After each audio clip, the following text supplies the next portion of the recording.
All right, moving on to our headline story this week. Let's talk more next-gen Xbox. Yes, it's February of 2026, and we're already having like real conversations about this. So we obviously talked very recently on the podcast about the AMD CEO's comments. Well, it seems that courtesy of a report from our friend Jez over at Windows Central, that those comments caught the Microsoft brass a little off guard. So as you may recall, last week, AMD's boss, Lisa Su, appeared to suggest that Microsoft's long-held plans for another Xbox generation could be as little as a year away, after saying that its work on a chip for the console was, quote, progressing well to support a launch in 2027, end quote.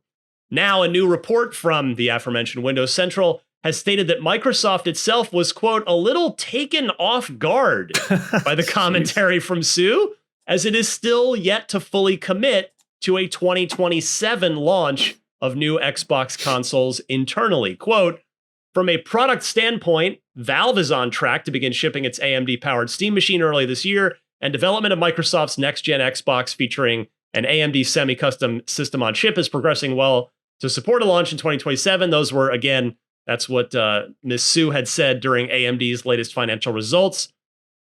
But while that may sound good, Windows Central's report now states that Microsoft's console division is still waiting on further improvements to Windows 11, on which the next generation Xbox's operating system will be based, before fully planning a launch next year.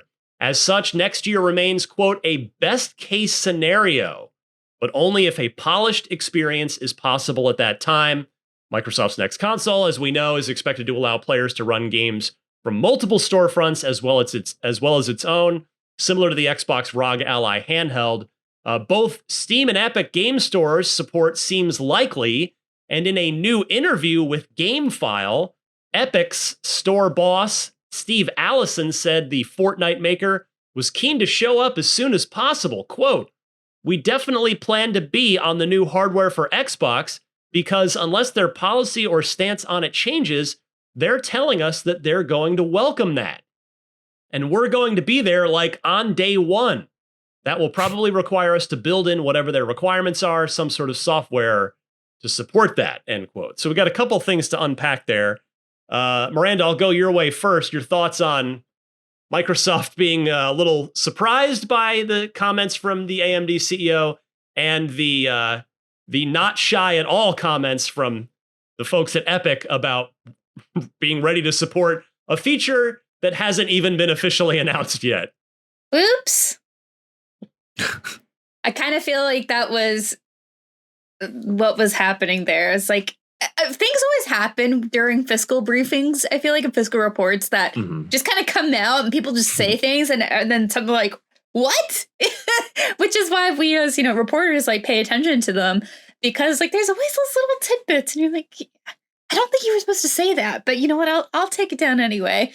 I think we're kind of in a weird spot. Like, I think also knowing every time I hear Windows 11, just knowing that that's part of the system, it's just a little annoying. It's annoying. I don't like Windows 11. It's very obnoxious. But I think we are still quite a ways away, especially I think as Microsoft itself is figuring out Xbox. I think last week we had a really good discussion about how this is potentially a point for pivot for them on what their aims are for this next machine and how it'll be a boon effectively to their fans, right? Like, why would we want to do this if you're not getting so exclusives? And if like their idea is that, well, this is a multi-purpose storefront, maybe a competitor for the GameCube, as we affectionately call it, the Steam machine, with whatever comes out there. I would say too, like it being a little further away is maybe also better from a price standpoint, as we're kind of at this weird point in tech right now where AI is kind of messing everything up for everybody in a lot of ways. Don't use it, guys. You don't need it. You're smart enough on your own. Just use Google, even though it's bad. Use Bing if you really have to. Ask your neighbor. I don't know. Like, do something else. You don't need it. What's better, Bing or asking your neighbor? That might be a toss-up. I don't know. I don't know. Get to know someone new. Who says? But just that being said, like I think that's something that I didn't bring up yesterday, but we talked up after the show was about how part of the development for the next machine, while there's a lot of questions on like what they're going to focus on, I think a lot of the questions also come from like what does Microsoft as a company want to focus on and instill in its different divisions, right? So just because Xbox has a vision for what they want to do as a department, ultimately they got to do what Microsoft at the top also wants. And so something that I'm kind of worried about is if AI is like kind of an integral part in it, and that's like maybe something that's kind of pushing whatever launch they want for later. I know some people are like, someday the AI will just play your games for you when you get to a hard part. It's like, why would you want that? But you pay for this to play. I don't understand. But I'm kind of curious to see if like that's something that's part of the plan. And I know that doesn't really have anything to do with AMD, and it kind of just is more of a continuation of our conversation from last week. But I think that's all of this is too soon to tell, basically. And I'm, I guess, not surprised that this mention of a part for a console being ready next year has nothing to do with Xbox's plans as far as revealing or announcing what they're ready for. Though I do actually kind of still think it might be late 2027. Michael? What did I tell y'all last week? AMD was simply saying like, hey, if they're ready, we're ready. If not, we're chilling. So, but it's so they frame it as best case scenario. These days, I don't think anything's a best case scenario, man. So I think, and that makes sense. You don't want to commit to something that you can't commit to, and it's probably as someone who's followed the tech industry for a while, like this is the most uncertainty I've seen in terms of part availability, like success, and being able to put out a product that is groundbreaking, that feels next gen. It feels like all these factors that we kind of have relied on when it comes to gaming hardware specifically are kind of thrown out of the window. And AMD does have a stake in AI being part of the things that they push. I mean, like the AMD Ryzen AI processors, like that is one of the key things that they do with their processors is being able to handle AI applications. I don't know if that's we can't tell from now like how tied that is to whatever the next Xbox hardware is going to be. But man, considering how much Copilot is part of Microsoft and Microsoft's bigger beyond Xbox, Microsoft's initiatives for pushing AI onto everything has been not great. And if that bleeds into Xbox more so than it already has, I'm extremely not thrilled about where the direction that's going. I'm not sure if that's going to be a factor in whether or not it hits a particular release date. I think part availability is of the biggest question. And as I mentioned last week, I don't want to overly repeat myself, but the fact that this hit Valve, and they're not, it seems like they're not pushing back that much far off of their date. But when you consider a platform holder like Xbox, where it's like, you want to hit during the holidays, so you either hit this holiday or next holiday. Nintendo's one of the few companies that can get away with like, I don't know, we're launching whenever we want. Y'all are going to buy this no matter what. And of course, they are successful. But I think someone like Xbox is going to hinge on hitting a specific window of time. So this, if anything, I'm a little more willing to bet that they're going to push to 28. If they push to 27 again, like I think that'd be cool. I would like to see new hardware, but I'm not itching for it. Again, I don't know if a lot of people are going to spend money on that unless they can make a huge case. And I think also in here talking about how the big question is the platform, is the OS going to be ready in time for that? And I had also mentioned that last week, that is the thing that is the thing that's going to distinguish themselves from generation to generation. And it is the biggest question mark, because yes, we see it on the Xbox Ally X, but it does feel like a test bed. It does feel like early access to that sort of thing. So when they do come out with a full-on system that has that kind of OS attached to it, they have figured it all out. And that stuff takes time. That's a lot of, and it's also going to take time to convince the audience that it's a big deal. And, you know, Epic saying like, hey, we're going to be there day one. Like, yes, of course you are. But what's that user experience going to be like? And is it going to be easy for a broader audience to figure out? Like, there is some kinks to the Xbox Ally X that you need to be a little tech savvy to really wrap your head around to get the most out of it, to really know what you're working with. And, you know, a console is supposed to reach a broader audience. So, you know, user experience is like the biggest question, because like Miranda said, I hate Windows 11, man. I'm sorry, but like all the junk that they've been piling on top of all that. And like, I don't know, iOS ain't that much better. Last night I was trying to back up my phones of like my photos. I bought new cloud storage. I'm like, okay, cool. I'm gonna offload all my photos. Just offload my photos because I need more space to get this up. I have lived in the tech world since I was a child, and I've reached a point in which I hate all these platforms, man. I'm not a Linux man. I'm like seriously trying to figure out, like my friend's been digging into it. I'm like, it's time. It's time to move. I'm going to become a Linux bro. Oh my God. I'd be one of those people. Live long enough. Oh no, Tayo, what are you doing? Oh, it's so annoying. And that's the thing, right? Is like, I think AI, I mean, not to like derail too much. I think a lot of what we dislike is like that generative AI and things that are just trying to force you to do stuff. And I feel like we're constantly just thrown things at our face that aren't helpful.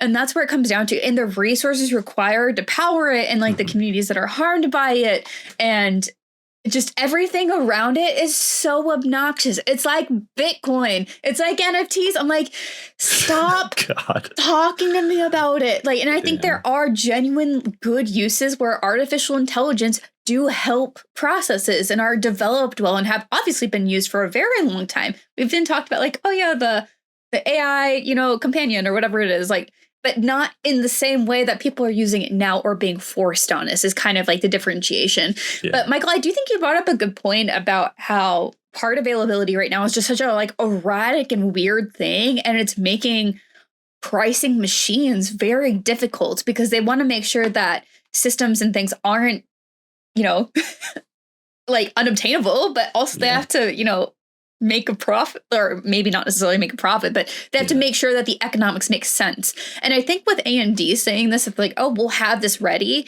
If anything, it kind of feels more of like them saying like, no, we know other people are hurting because of other things, but we're ready at least. And so that's kind of coming out of this anyway, is kind of making me feel like that, where it's like, this is all connected, you know, it's, you know, the big picture thing. But yeah. Damn. I've been using Windows as the old here since 3.1. Like that's how long ago. I don't even know what that is. I just Windows remember 3.1. Yeah, it's very old. It ran on top of DOS, which by the way, I love DOS. DOS was an awesome operating system. Bring us back. I could do whatever I wanted in DOS. It just worked. Oh man! Well, we are now we're old man yelling at cloud. That's right. We cloud can talk servers about enshittification forever, I'm sure. And like, but like as a genuine thing, like it is real. I mean, if you take a step back and looking at how things have changed in technology, and that's the thing, right? People say these things are inevitable. It's like they're not, but they're telling you it is so that you'll accept it anyway, and you can say, I don't want that. And that's the thing with you know, how our economy functions. If there is demand, they will keep pushing it as far as they can. They'll keep advertising, keep on saying, you do need this, this is the thing. And if you just say no, then, you know, things can change. Like, and if something is unethical, sometimes things can change there too, depending on a lot of factors. But I'm just kind of like thinking about like how loot boxes have changed over time, how DLC delivery has changed over time, and like expectations, right? So, you know, I think there's a lot of things we can still do as consumers to say, like, I do or don't want this, or I do or don't find value in this, and how to show that to the people making these changes. And obviously, this doesn't always go the way we want. If we look at Xbox and exclusivity and how things work, obviously, exclusivity just didn't seem like it was the thing for them in the long run. But they've always supported PC, and we've loved that. I personally love that. People are like, well, it's not a true console exclusive because it's also on PC. I'm like, but I like that. I like that about it. And so I think this just goes to say, like, there's a lot like we can still do and say about like what we do or don't want. So I think us kind of airing our concerns and potential hopes for the next Xbox, whatever it may be, especially because we are at a point, I think, generally of concern of whatever this next machine may be, is worthwhile at this point in time. Well said. Yeah, the reason I started to mention the fact that I've been using Windows since 3.1 is to say that Windows 11 is there. It is. There it is. Windows 3.1. Thank you, Tayo. Windows 11 is my least favorite version of Windows since Vista. Gosh, because Vista was pretty Windows whack. Me was pretty bad. Yeah. Millennium Edition. We got the XP, by the way. Windows XP is my favorite version of Windows. Those are comfy days. Yeah.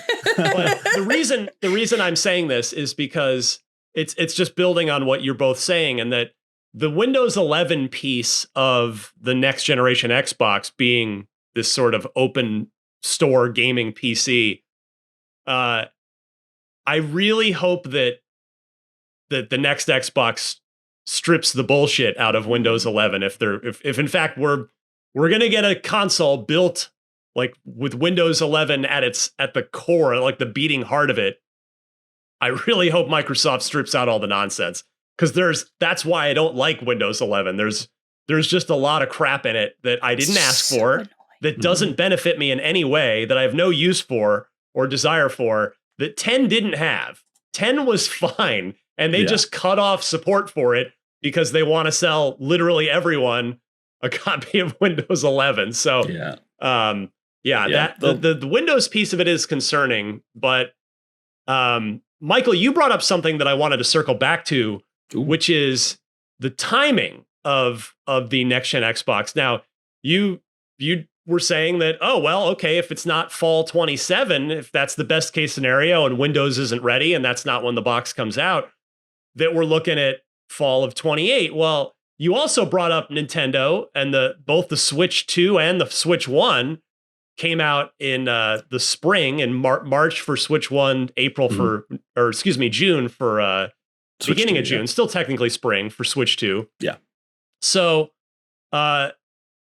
with Microsoft's position in the market being where it is, meaning last place, and if they're not necessarily going head to head with Sony, if PS6 is 2028 or possibly later, and this is going to be a premium box, like this Xbox we're already being told in so many words that it's probably going to be very expensive.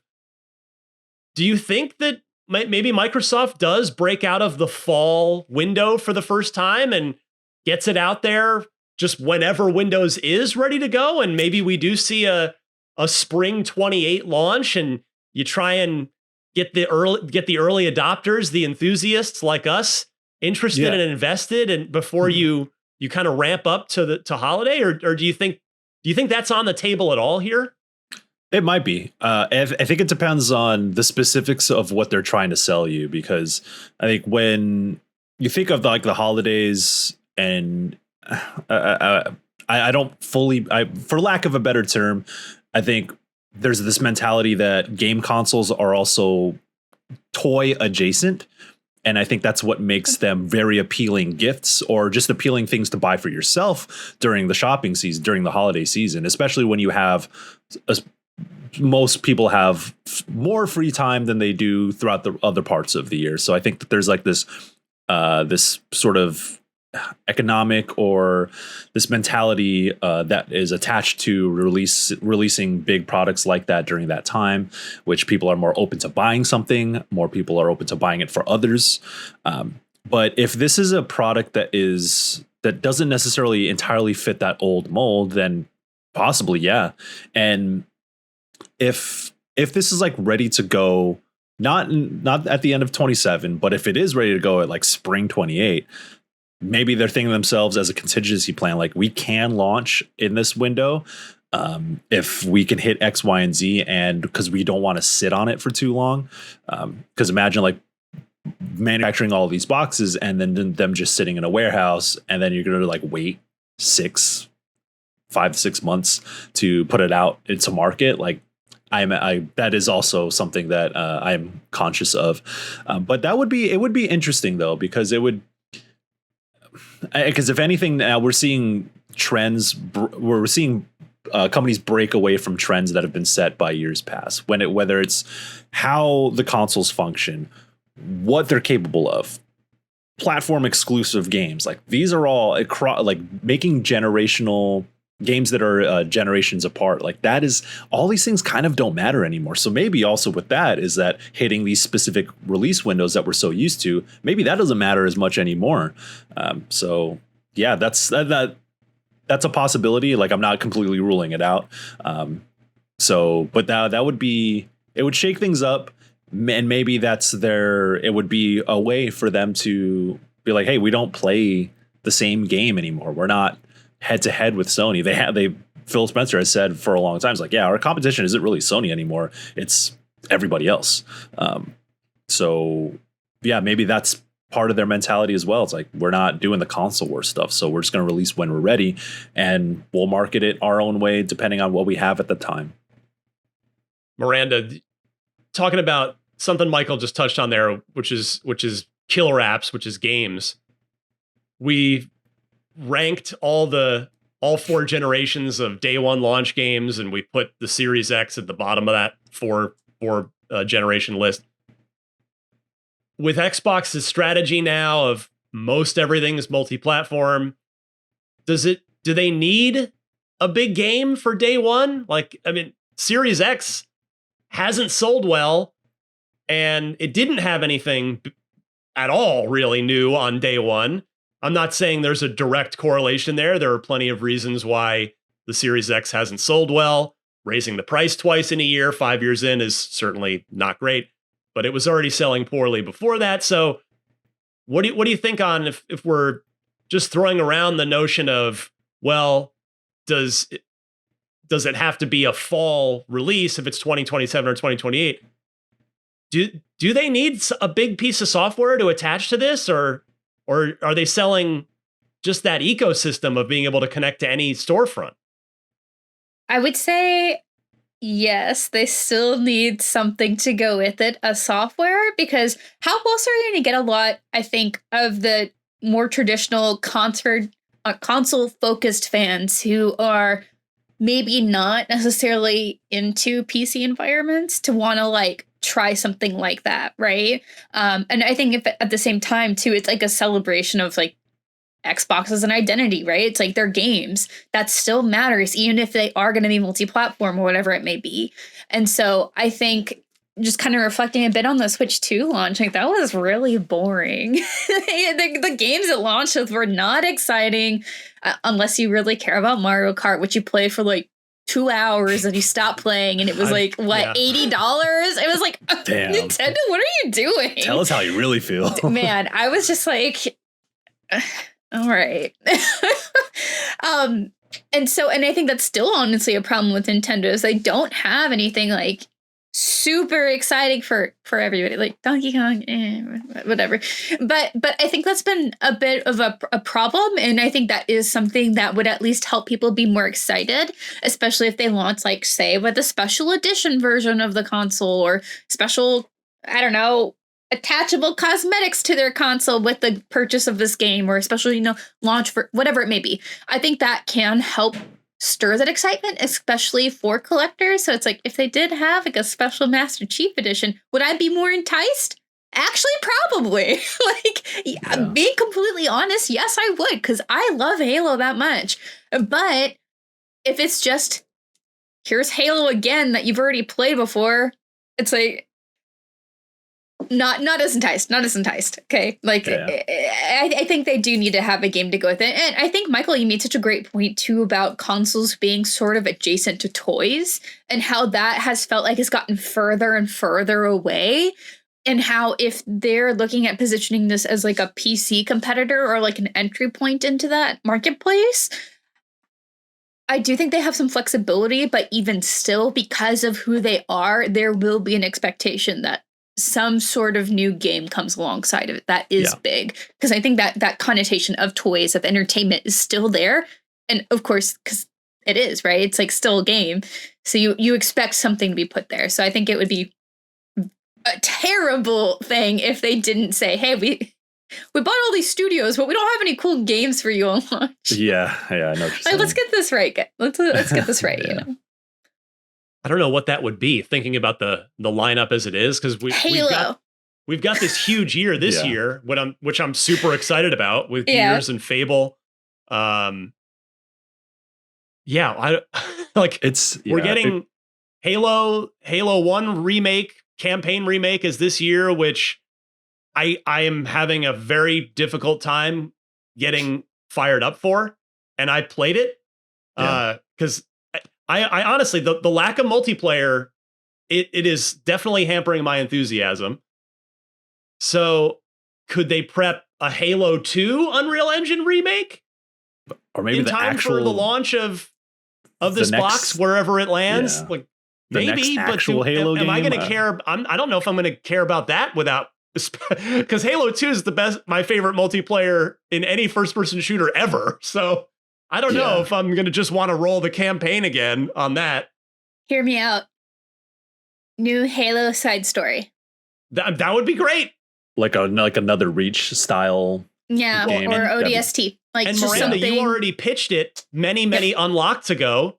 Yep. Which is the horror game. Yep. Like there's a lot of options for them to go that way.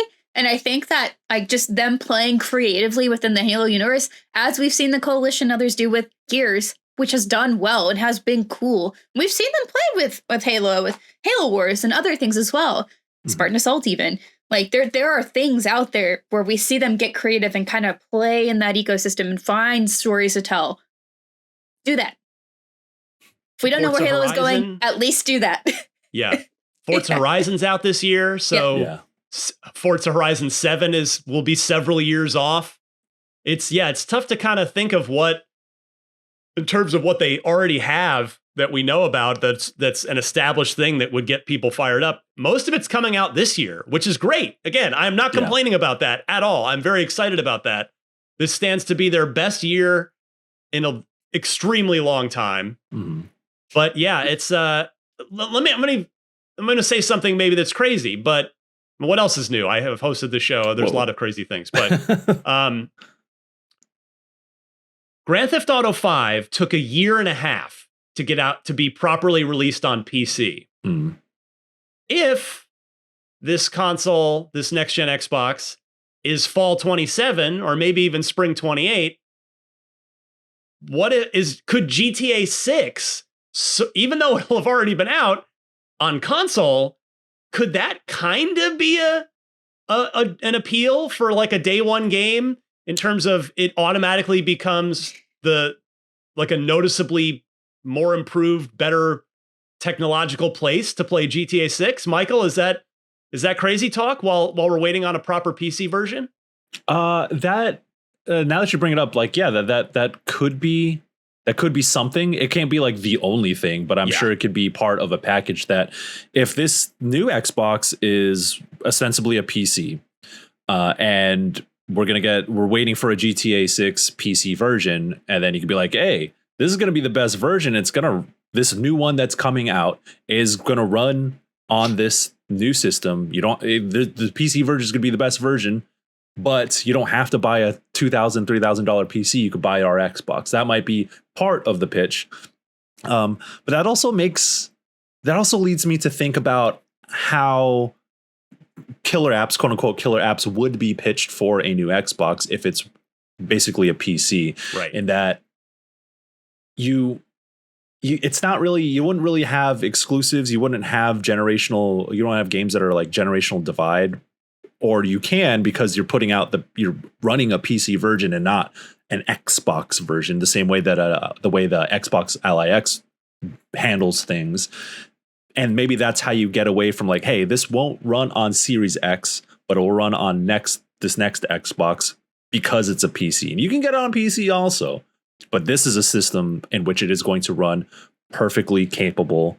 And this is, I also think about how important it is for them to maybe break away from the Series X because of the Series S, and that if we're going to get all like, if you want to have a more powerful system, if you want to have games that feel generational, you know, tying yourself to the previous generation, like, yeah, you don't want to do that for too long. But then when you have to spec for the Series S, and that might be an extra complication that they just want to cut themselves off of. And like for a long time, I'd been like, the Series S is fine. Like, just scale it down because that's how PC games work. But I think it's been long enough to where I still think, like, as I've said before, the Series X is still a powerful enough console. But as time goes on, I think the Series S is the thing that starts to lag behind a little too much in that sense. So I don't know how developers are perceiving. I know developers have said in the past that the Series S does create an extra layer of challenges when they're developing games. Yeah, like with Baldur's Gate 3. That's the Series S is the reason that we didn't get it day one on Xbox. Yeah, and so I think that is going to, if it's not a wider spread problem, it's going to become more and more of a problem if this cross-generation stuff is going to continue. And I think that a new Xbox that is going to be essentially a PC will give them an out, I would say. Yeah. So I don't know. Yeah, this may be totally unfair, and if there's any Series S owners out there, I mean no offense here, but I think if you're buying the low end console, you shouldn't be mad if the next gen version doesn't continue to support the low end, right? Like, you paid less, you got a generation's worth of cool games, but okay, we're leaving that behind because we need to move forward with software. Whereas we know Series X is going to be supported for a good amount of time. So yeah, that's a good point about Series S. I wonder how that will be handled. I remember that was in my Series S review for IGN. I know you weren't with us at the time, Michael. Yeah, we probably said the same thing about it's fine now, but like, what about 3, 4, 5 years into the generation? We might not be feeling the same way. And sure enough, we've seen that rear its ugly head with the game we're gonna talk about next. Although we're actually gonna talk about a TV show based on this game, which is the aforementioned Baldur's Gate 3. Thanks for checking out this clip from Unlocked, IGN's weekly Xbox show. If you enjoyed it, don't forget to watch the full episode at youtube.com/IGN Games. New episodes of Unlocked drop every Thursday on IGN Games, IGN.com, and your favorite podcast platforms. Thanks for watching, and we'll see you next time.